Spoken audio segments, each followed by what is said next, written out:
আসসালামু আলাইকুম, সবাইকে কেমন আছেন? আজকে আমরা মুরগি সেল দেবো কিছু। গাড়ি আইসে একটা, আরও গাড়ি আছে সামনে। এখানে আমরা মুরগি কয়টা ধরে নিয়ে নেবো। মুরগি এলো দুইজনে ধরতেছে, একজনে 7-8টা করে নেয়। আমরা এলো 50 কেজি করে কাটা মাপ দিই। ওই যে দুইজনে নিয়ে যাই, এখানে 50 কেজি মতন হয়ে যায়।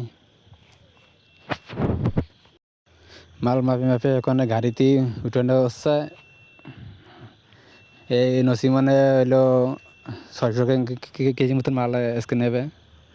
আরও ভ্যান আছে, গাড়ির লোড দিয়ে আমাকে শেষ হয়ে গেছে। এটা গাড়ি ওই যে ওখানে আরও সামনে বসে আছে ভ্যানালারা। মুরগি হলো 32 দিনে 2 কেজি 400 আছে আমাদের মুরগি। এবার ভালোই গ্রোথ হয়েছে।